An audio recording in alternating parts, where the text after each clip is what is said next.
1886 সালে আমেরিকায় শিকাগো নগরীতে তৎকালীন সময়ে যে সমস্ত শ্রমিকরা নির্যাতন নিপীড়ন হয়েছিল, সেই সময়ে 17 থেকে 18 ঘন্টা তাদেরকে কাজ করে নিত। এত নির্যাতন, কোনো বিশ্রাম দিত না। এই জন্য তারা সবাই একত্রিত হয়ে 1886 সালের পহেলা মে তারা আন্দোলন শুরু করে দেন। এটা হচ্ছে 1886 সাল। কিন্তু তারা জানে না আল্লাহ রাব্বুল আলামিন নবী করিম সাল্লাল্লাহু আলাইহি ওয়াসাল্লাম আজ থেকে 1000 বছর আগে শ্রমিকের কি মর্যাদা দেওয়া হবে, শ্রমিকের সাথে কি কথা বলা হবে, শ্রমিকের সাথে কি আচরণ করা হবে, তিনি শিখিয়ে দিয়েছেন। সারা পৃথিবীর মানুষ ভুলে গেছেন তাদের অধীনস্থ কর্মচারীর সঙ্গে কি ব্যবহার করা হবে, তারা কিছুই জানে না। কারণ কোরআন যদি পড়ত, রাসূল করিম সাল্লাল্লাহু আলাইহি সাল্লামের হাদিস যদি পড়ত, তারা কখনো তাদের অধীনস্থ কর্মচারীর সঙ্গে ব্যবহার করত না। সেই সময় আমেরিকায় আন্দোলন শুরু হয়ে গেল। আন্দোলন করতে করতে শত শত লোক মারা গেল, পুলিশও মারা গিয়েছিল। তারা কখনো আন্দোলন থেকে রাখে নাই। তাদের যে নির্যাতন নিপীড়ন সহ্য করতে না পেরে তাদের জীবনের তাজা ছিল। সেই সূত্রে পহেলা মেকে সারা পৃথিবীর মধ্যে প্রত্যেকটা রাষ্ট্র শ্রমিক দিবস পহেলা মে কি করেছে, ঘোষণা করেছে। কিন্তু সারা বিশ্বের মুসলমানেরা, সারা বিশ্বের যতগুলো লোক রয়েছে, তারা কখনো জানে না। তারা নিজেদের কর্মের আন্দোলনকে, তারা কর্মের জন্য যে আন্দোলন করেছিল, তারা যদি নবী করিম সাল্লাল্লাহু আলাইহি সাল্লামের হাদিসটা ভালোভাবে পড়তো, কোরআনুল কারীমের আয়াতকারীরা সুন্দরভাবে যদি তারা বুঝে পড়তো, তাহলে সেখানে কিন্তু সলিউশন দেওয়া হয়েছে। সুন্দরভাবে নবী করিম সাল্লাল্লাহু আলাইহি সাল্লাম ইসলামের মর্যাদা দিয়েছেন, কিভাবে তাদের সঙ্গে কথা বলতে হবে, আচার আচরণ কিভাবে, খাওয়া দাওয়া করাতে হবে, কিভাবে পোশাক পরাতে হবে, তিনি সুন্দরভাবে 1000 বছর তিনি আগে বলে দিয়েছেন। বলে সুবহানাল্লাহ, সুবহানাল্লাহ। প্রত্যেকটা কাজ কর্মের মধ্যে আমাদের এই সুন্দর দেহকে সৌন্দর্যমণ্ডিত করার জন্য প্রত্যেকটা শ্রমিকের ঘাম কিন্তু ছড়ানো রয়েছে। আপনি যদি লক্ষ্য করুন, আপনার শরীরের মধ্যে মাথার চুল যখন আপনি কাটবেন না, না কাটলে কিন্তু সঙ্গে সঙ্গে বড় হয়ে যাবে। তবে না, কাটতে যেতে হবে, নাপিতের কাছে যাইতে হবে, নিজে কাটতে হবে। নাপিতের কাছে যে আপনার সুন্দরভাবে চুলটা কাটতে হবে। আপনার মাথার সুন্দর চুল কেটে নেওয়ার জন্য নাপিতের কাছে যেতে হয়, ওখানে শ্রমিকের ঘাম ছড়ানো রয়েছে। তেমনি ভাবে আপনি যত সুন্দর পোশাক পরেন না কেন, সুন্দর টুপি পরেন না কেন, এই টুপি যখন তৈরি করা হয়েছে, তৈরি করার সময় শ্রমিকের ঘাম রয়েছে, সেখানে কি বলে, ঘাম নাই সেখানে, তৈরি করা হয়েছে। আমি সুন্দর পাঞ্জাবি পরুন আর জুব্বা পরুন, পাগড়ি পরুন, যে পোশাকটা পরুন না কেন, আপনার শরীরের সৌন্দর্য বর্ধিত করার জন্য, প্রত্যেকটা কাপড় চোপড়ের জন্য শ্রমিকের ঘাম রয়েছে। বলেন সুবহানাল্লাহ। আপনি চলতে পারবেন। এই সুন্দর মসজিদ তৈরি করার জন্য ইট লেগেছে, সিমেন্ট লেগেছে, লাগে নাই? সিমেন্ট লেগেছে, ইট লেগেছে, রড লেগেছে। তৈরি করার জন্য প্রত্যেকটা স্তরে স্তরে শ্রমিকের ঘাম রয়েছে, মানে নাই? শ্রমিকের ঘাম ঝরার কারণে আজকে আমরা এই সুন্দর মসজিদ উপহার পেয়েছি। বলেন সুবহানাল্লাহ। শ্রমিক ছাড়া হয়েছে, তাহলে সুন্দর প্রত্যেকটা যে জায়গায় আপনি যাবেন না কেন, আমাদের আব্বা জান আদম আলাইহিস সালামকে আল্লাহ রাব্বুল আলামিন এই জমিনের মধ্যে যখন পাঠিয়ে দেবেন, পাঠিয়ে দেওয়ার আগে ফেরেশতার সামনে কোরআনুল কারীমের মধ্যে নোট করা হয়েছে, ওয়া ইযা ক্বালা রাব্বুকা লিল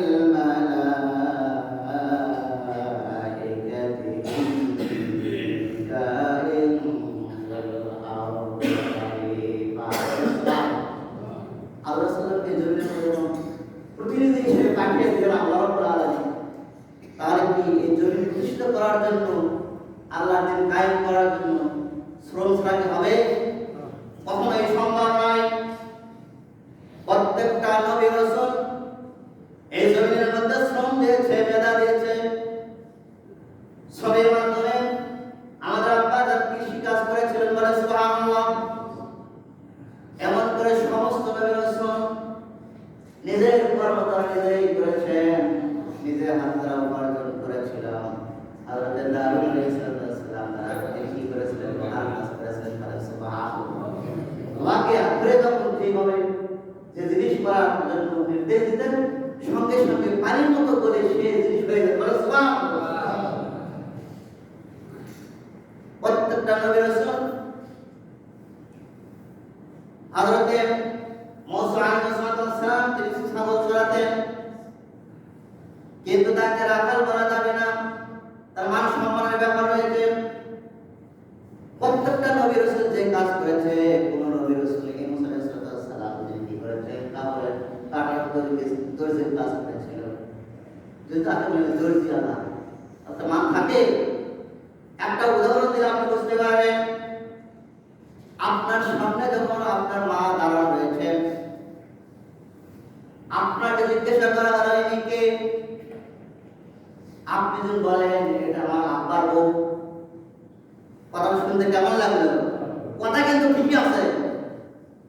যদি বলেন এটা আমার আব্বার বউ, কথাটা ভাষার দিক থেকে কিন্তু হলো না, ভালোবাসার নাম করো না, কিন্তু নিশ্চয় কিন্তু বউ, কিন্তু আর বউ না। আর আপনি যদি বলেন আমার আম্মা, মা, আমার মা, এই জন্য নবী করিম সাল্লাল্লাহু আলাইহি সাল্লাম থেকে শুরু করে প্রত্যেকটা নবী রাসূল যে কাজ করেছেন, আমার রাসূল সাল্লাল্লাহু আলাইহি সাল্লাম রাখাল তিনি ছাগল চড়াতেন, কিন্তু তার যদি আমার সব সময় রাখাল ছিল। আর মানের থাকতে হবে না, সারা করতে হবে কিনা এমন ওয়ার্ড ইউজ করলেন আমার রাসূলের সম্মান কমতি হয়ে যায়। আমি যদি একটা উদাহরণ দিয়ে বুঝে দিয়েছি, যদিও তিনি আমার আব্বার বউ ছিল, কিন্তু ডাকতে কিন্তু সেটা ভালো লাগে না, ভালো লাগে না। যদি আমি বলতাম আমার মা কত সুন্দর না, এভাবে প্রত্যেকটা নবী রাসূল যে কর্ম করেছিল, এটা সমস্ত কর্ম করেছিল তার নির্দেশে, আল্লাহর হুকুমে তিনি করেছেন। নবী করিম সাল্লাল্লাহু আলাইহি সাল্লাম মানুষের বাড়ি তিনি কি করেছেন? কাজ করেছিলেন, শ্রম দিয়েছিলেন, মেধা দিয়েছিলেন। নবী করিম সাল্লাল্লাহু আলাইহি সাল্লাম মাহারিমের বাড়িতে তিনি কি করেছেন? ছাগল চড়াতেন। নবী করিম সাল্লাল্লাহু আলাইহি সাল্লাম যে কাজগুলো করেছেন, সমস্ত কাজে যেগুলো কাজ করেছেন সেগুলো কাজকে করাইছে আল্লাহ, করাইছে। এই জমিনের মধ্যে কোন নবী রাসূল থেকে শুরু করে নিয়ে কোন মানুষ যদি বলতে না পারে যে আমার রাসূল কোনো কি করে নাই, গরিব ছিল না, কি ছিল না? গরিব ছিল না। তিনি গরিব তো অবশ্যই ছিলেন। তিনি সমাজ থেকে শুরু করে নিয়ে তিনি সেনাপতির দায়িত্ব তিনি পালন করেছেন। শুধু তাই নয়, তিনি রাষ্ট্রপতি ছিলেন। সুবহানাল্লাহ। পৃথিবীর মধ্যে এমন সেক্টর নাই সেই সেক্টরে আমার রাসূল কাজ করে, সমস্ত সেক্টরে তিনি কাজ করেছেন। তিনি সময় দাঁড়ালে এই যে শ্রমিকের মর্যাদা আজ থেকে ১৫০০ বছর নবী করিম সাল্লাল্লাহু আলাইহি সাল্লাম বলেছেন। আল্লাহ রাব্বুল আলামিন কোরআনুল কারীমের মধ্যে সুন্দরভাবে স্পষ্ট করে দিয়েছেন, অফিদ জানাহা লিমান ইত্তাবাকা মিনাল মুমিনিন। সুবহানাল্লাহ। আল্লাহ রাব্বুল আলামিন বলে দিলেন সূরাতুল শুআরা 215 নম্বর আয়াতে বলেন, হে ঈমানদারগণ, তোমাদের অধীনস্থ যারা থাকবে তাদের সঙ্গে তোমরা ভালো ব্যবহার করো। সুবহানাল্লাহ। আল্লাহ পাক। কিন্তু আজকে আমাদের সমাজের মধ্যে যে চাকর থাকে, যে গোলাম থাকে, যে মহিলা কাজ করে, তাদের সঙ্গে কি আমরা ভালো ব্যবহার করি? মনে করেছি তুমি তো আমাদের কর্মচারী, চাকর হিসেবেই থাকবে। কিন্তু নবী করিম সাল্লাল্লাহু আলাইহি সাল্লাম সহিহ বুখারীর মধ্যে হাদিস খানা বর্ণনা করেছেন,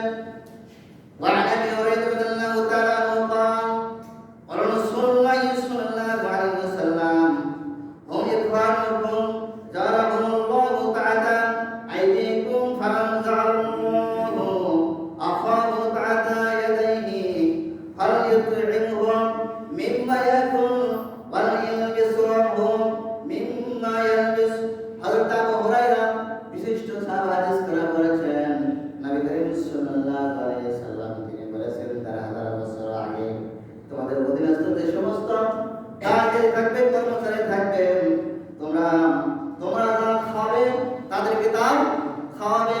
তুমি যদি কোরমা খাও, তুমি যদি বিরিয়ানি খাও, তাহলে তোমার অধীনস্থ কর্মচারীদেরকেও বিরিয়ানি খাওয়াতে হবে। কি বলেছেন নবী করিম? কিন্তু দেখা যায় আমরা যা খাই তাদেরকে সব কি সেটা খাওয়াই না। শুধু তাই নয়, তিনি বলেছেন তোমরা যে 2,000 টাকা গজের কাপড় হোক আর 5,000 টাকা গজের কাপড় যদি তুমি পরিধান করো, তাহলে তোমার কর্মচারীকে 5,000 টাকা দামের কাপড় পরাতে হবে। যদি না করো তাহলে কার হুকুম মানতে হবে? রাসূলের হুকুম অমান্য হলো। আজ থেকে দেখা যায় আপনি 5,000 টাকা দামের গজের কাপড় পরেছেন আর আপনার বাড়িতে যে কাজ করে যে 200 টাকা 150 টাকা গজের কাপড় এমন সাথে তাকে দেন একবার ধরি শেষ। কি বলেন? একবার ধরি আপনি মনোবিজ্ঞ আচরণ করলেন, রাসূলের হাদিসের বিরোধিতা করলেন, আল্লাহর হুকুমের বিরোধিতা করলেন। তুমি যে সুন্দর খাবে, যে সুন্দর কাপড় পরাবে, তুমি যেভাবে কাপড় পরবে, নিজে যে কাপড় পরবে সেই কাপড় তাকে পরাবে। এমনি ভাবে নবী করিম সাল্লাল্লাহু আলাইহি ওয়াসাল্লাম একটা হাদিস তিনি বর্ণনা করেছেন। ওয়া নবী রাদিয়াল্লাহু তাআলা আনহু قال قال رسول الله صلى الله عليه وسلم إخوانكم جعلهم الله تحت أيديكم كما جعلهم الله أقرب تحت يديهم فليطعمه مما يأكل ولا يلبسه مما يلبسون ولا يكلفه من العمل فليبلغه فإن كلفه ما يبلغه فليبلغه عليهم। হযরত আবু যর হাদিস করা তিনি বর্ণনা করেছেন নবী করিম সাল্লাল্লাহু আলাইহি ওয়াসাল্লাম বলেছেন তোমাদের অধীনস্থ যে সমস্ত চাকর বাকর থাকবেন, কর্মচারী থাকবেন, তোমাদের অধীনস্থ যে সমস্ত ভাইরা থাকবেন, তোমরা একে অপরের মালিক এবং কর্মচারী সবাই ভাই ভাই বলেন সুবহানাল্লাহ। তোমার যে কর্মচারী আছে তুমি এবং মালিক কর্মচারী তারা কি ভাই ভাই। কে বলেছেন? ভাই ভাই বলার কারণ কি? ভাইয়ের সঙ্গে কি ব্যবহার করতে হবে আপনাকে, সেই ব্যবহার আপনাকে করতে হবে।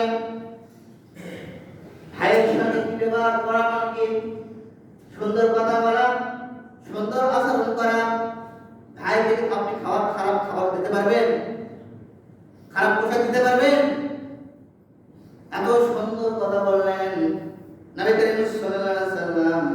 আরো বলেছেন যারা তোমাদের অধীনস্থ থাকবে এবং তাদেরকে তোমরা জবরদস্তি করে কাজকে চাপিয়ে দিবে না। আমরা দেই না কাজ, আমরা দিয়েছি মাঠে মাঠে কাজ করতে বলে দিয়েছে যে জহরাত আযান দেবে এই কাজটা কিন্তু করে যাবে, কি বলি কি না? আর বাবা তার জীবন কাজটি করছে আপনাকে আগে তাকে বলে দিলেন এই কাজটা করে তুমি চলে যাবো, জবরদস্তি করলো সেটা। এই জবরদস্তি করা যাবে? কখনোই করা যাবে না। এই জন্য হযরতে আবু হুরায়রা হাদিস করা আরেকটা তিনি বলেছেন, হযরত আবু বকর সিদ্দিক বিশিষ্ট সাহাবা তিনি বলেছেন নবী করিম সাল্লাল্লাহু আলাইহি ওয়াসাল্লাম বলেছেন লা ইয়াদখুলুল জান্নাতা সাইয়ুল মালাকাতিন। যারা তোমাদের চাকর বাকরের সঙ্গে তোমাদের কর্মচারীদের সঙ্গে যে ব্যক্তি খারাপ ব্যবহার করলো সে কখনোই জান্নাতে যাবে না। কথা কার? নবী করিম সাল্লাল্লাহু আলাইহি ওয়াসাল্লাম। কঠিন কথা। খারাপ ব্যবহার করলে সে কখনো জান্নাতে কখনোই জান্নাতে যাবে না। এজন্য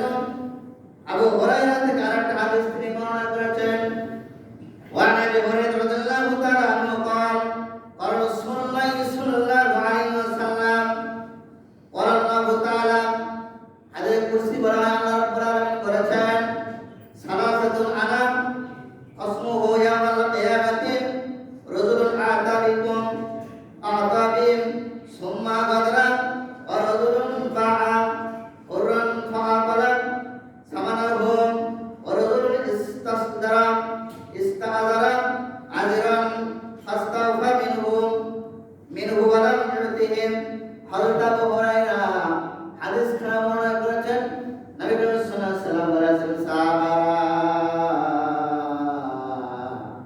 আল্লাহ রাব্বুল আলামিন কাল কিয়ামতের ময়দানে তিনটি ব্যক্তির সম্পর্কে ঝগড়া করবেন, বলেন সুবহানাল্লাহ। কয়টা ব্যক্তি? আল্লাহ তাআলা বলেছেন, এক নম্বরে বলেছেন, যে ব্যক্তি আমার নামে শপথ করে ভঙ্গ করে, আমার নামে শপথ করলো, বরাবর কি করলো, ওয়াদা ভঙ্গ করলো, তার সঙ্গে আল্লাহর কি হবে, ঝগড়া হবে। তো ঝগড়া করে জাহান্নামে যাবে না জান্নাতে যাবে? আল্লাহর সঙ্গে ঝগড়া করে পারা যাবে? কখনোই সম্ভব নয়। দুই নম্বরে ওই ব্যক্তি এমন স্বাধীন ব্যক্তি, তাকে বিক্রি করে তার মূল্য দিয়ে সম্পদ ভক্ষণ করে। এটা কিন্তু ভারতে হয় বেশি, লোক পাচার হয় না, লোক থেকে সম্পদ পাচার হয়। এগুলো ব্যক্তি বিক্রি করে টাকা উপার্জন করে ভক্ষণ করা কি হারাম? যে করবে এই ব্যক্তি, তার সঙ্গে কাল কিয়ামতের ময়দানে আল্লাহ তাআলা রাব্বুল আলামিন ঝগড়া হবে। তিন নম্বরে বলা হয়েছে, এমন ব্যক্তি যে মজুরি নিয়ে কাজ করার পর সঠিকভাবে তার মজুরি দেয় না, পাওনা দেয় না, খালি ঘুরে কাজ করে নিয়েছে 5,000, 10,000, 20,000 টাকা আজকে নেই কালকে নেই পরশু দিন আসে, ঘুরে তো পাই না, সঠিকভাবে পাওনা দেয় না। এমনি ভাবে কাল কিয়ামতের ময়দানে নবী করিম সাল্লাল্লাহু আলাইহি ওয়াসাল্লাম বলেছেন, কাল কিয়ামতের ময়দানে তিন শ্রেণীর ব্যক্তির সঙ্গে আল্লাহ রাব্বুল আলামিন ঝগড়া হবে। আল্লাহ রাব্বুল আলামিন ঝগড়া মানে তার সঠিক দায়িত্ব সে পালন করে নাই, না করার কারণে তিন শ্রেণীর ব্যক্তি জাহান্নামে চলে যাবে। হুঁশিয়ার, আল্লাহর নামে শপথ করে কোনো ভঙ্গ করা যাবে না। মুনাফিকের লক্ষণ, কোন ব্যক্তিকে পাচার করে বিক্রি করা যাবে না। পাওনাদারের পাওনা সঠিকভাবে দিতে হবে। আরেকটা হাদিস বর্ণনা করে আব্দুল্লাহ ইবনে উমর রাদিয়াল্লাহু তাআলা আনহু قال قال رسول الله صلى الله عليه وسلم عود العذرا أذرهم قبل أن يذرف إرقهم। নবী করিম সাল্লাল্লাহু আলাইহি ওয়াসাল্লাম আজকে যে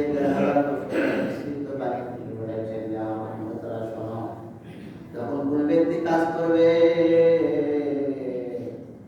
কাজ করার সঙ্গে তার ধ্বংস করার আগে তার মজুরি তুমি দিয়ে দাও, বলেন সুবহানাল্লাহ। কাজ করার সঙ্গে সঙ্গে তার পারিশ্রমিক দিয়ে দাও, তাহলে সন্তুষ্ট হবে সে, তার পরিবার চালাবে সে। সমাজ অবস্থা যে আজকে আমরা আন্দোলন করছি, পয়লা মেকে স্মরণ করছি, নিজের কর্মের জন্য শ্রমিক দিবস পালন করছে। কিছু নবী করিম সাল্লাল্লাহু আলাইহি ওয়াসাল্লাম আজ থেকে ১,৫০০ বছর আগে তিনি বলেছেন যে সঠিকভাবে তোমরা পরিশ্রমের পারিশ্রমিক দিয়ে দিবে, সঠিকভাবে দিয়ে দিবে। আমার বন্ধুগণ, নবী করিম সাল্লাল্লাহু আলাইহি ওয়াসাল্লাম সাহাবার সঙ্গে কি আচরণ করেছিল, যে সমস্ত কর্মচারী ছিল তাদের সঙ্গে কি আচরণ করেছিল। আনাস রাদিয়াল্লাহু তাআলা আনহু দীর্ঘ 10 বছর তিনি খাদেম ছিলেন। আনাস বলেন, নবী করিম সাল্লাল্লাহু আলাইহি ওয়াসাল্লাম 10 বছরের মধ্যে আমাকে বলেন, আনাস তুমি এই কাজটা করলে কেন? এমন ধমক দেন নাই, এমন কোন আচরণ করে নাই আমার রাসূল। শুধু তাই নয়, হযরত বিলাল রাদিয়াল্লাহু তাআলা আনহু তিনি কৃতদাস ছিলেন। এমন নির্যাতন নিপীড়ন করতেন তাকে তার গোলাম, তার মনে এমন নির্যাতন করতেন। নির্যাতন করার পরে নবী করিম সাল্লাল্লাহু আলাইহি ওয়াসাল্লাম তার সম্পদ দিয়ে বিলাল আযাদ করেছিলেন। সুবহানাল্লাহ। মালিক এবং কর্মচারীর মধ্যে সম্পর্ক কেমন হবে? ভাই ভাই সম্পর্ক, ভাই ভাই সম্পর্ক হবে। ওমর ইবনে খাত্তাব রাদিয়াল্লাহু তাআলা যখন অর্থধারী খলিফা ছিলেন, আমাদের দেশের মেম্বারের নিকটে যাওয়া যায় না। বলে সিআরপিতে দূরের কথা, এমপি মিনিস্টার দূরের কথা, ওমর ইবনে খাত্তাব রাদিয়াল্লাহু তাআলা রাষ্ট্র তিনি পরিচালনা করছেন। আজের অন্ধকারে তিনি যখন সমাজের মধ্যে বেড়াতেন, তিনি দেখতে পারেন একজন ব্যক্তি একজন বাড়ির মধ্যে থেকে বের হচ্ছে, আবার ঢুকতেছে, বের হচ্ছে, ঢুকতেছে। রাতের অন্ধকারের মধ্যে ওমর ইবনে খাত্তাব রাদিয়াল্লাহু তাআলা বললেন, যুবক, তুমি কি ডাকাত না চোর না লুচ্ছা? রাতের অন্ধকারের মধ্যে তুমি বাড়ির মধ্যে ঢোকো আর বের হও, তার কারণটা কি? ডাক্তার বললেন, তিনি যুবক বলেন, হুজুর, আমি তো আপনাকে চিনি নাই, আমি অত্যন্ত মুসিবতের মধ্যে পড়েছি। বলো কি মুসিবত? আমার স্ত্রী এখন ডেলিভারি হবে, অত্যন্ত অসুস্থ অবস্থায়, আমি কোনো লোক পাচ্ছি না, এমন অবস্থায় আমি অত্যন্ত টেনশনের মধ্যে পড়েছি, কি করব? হযরত রাদিয়াল্লাহু তাআলা সঙ্গে সঙ্গে তিনি বাড়িতে চলে গেলেন, যা তার স্ত্রীকে বললেন, তাড়াতাড়ি আমার সঙ্গে তুমি চলে এসো। ওমর ইবনে খাত্তাব রাদিয়াল্লাহু তাআলার স্ত্রী তার সঙ্গে তাড়াতাড়ি চলে আসলেন। সেই বাড়িতে এসে বললেন, এই বাড়ির মধ্যে তুমি প্রবেশ করো, দেখো এই বাড়ির মধ্যে একটা মহিলা ডেলিভারি হবে, অত্যন্ত যন্ত্রণার মধ্যে রয়েছে। এবার ওমর ইবনে খাত্তাব রাদিয়াল্লাহু তাআলার স্ত্রী যখন সন্তান প্রসব হওয়ার পর সুন্দর ফুটফুটে ছেলে যখন প্রসব করলেন, আমিরুল মুমিনিন ওমর ইবনে খাত্তাব রাদিয়াল্লাহু তাআলার স্ত্রী বললেন, হে আমিরুল মুমিনিন, এই ব্যক্তির জন্য সুসংবাদ বলেন, সুবহানাল্লাহ, সুন্দর সন্তান হয়েছে। এখন ওই যুবক তো হতভম্ব হয়ে গেছে, এরা আমিরুল মুমিনিন বলে কেন, কারণটা কি? তিনি তো ওমর ইবনে খাত্তাবকে দেখেছেন নাই, তার বুঝতে বাকি রইল না। অর্ধ জাহানের যিনি খলিফা, রাতের অন্ধকারে তার প্রজারা কি খায়, কোন অবস্থায় রয়েছে, এমন তিনি তার সমাজের মধ্যে তিনি কি করেছেন, প্রচলন করেছিল, আমার সমাজের মধ্যে, আমার দেশের মধ্যে কোনো মানুষ যেন কষ্টেতে না থাকে, এমন রাষ্ট্রপতি, এমন প্রজা, এরকম ভালোবাসা থাকা দরকার আছে কিনা? অবশ্যই রয়েছে। কিন্তু আমাদের সমাজের একটা মেম্বার যদি হয়ে যায়, মেম্বার হওয়ার আগে 72 বার তার খবর নেয়, কিন্তু মেম্বার হওয়ার পর আর খোঁজ খবর সারা বছর নেয়। সময় তো উপস্থিতি,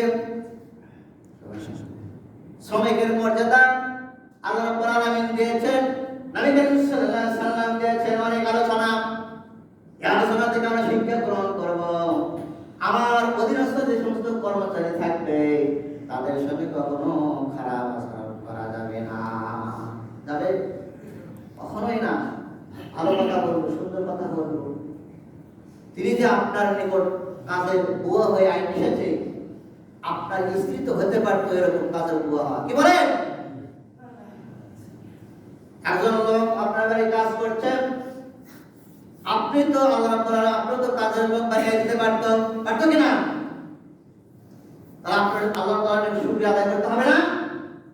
আল্লাহ তাআলা আমাকে ধন সম্পদ দিয়েছে, এই ধন সম্পদের কারণে আমি আমার অধীনস্থ কর্মচারী কি করব, সুন্দর ব্যবহার করব, ভালো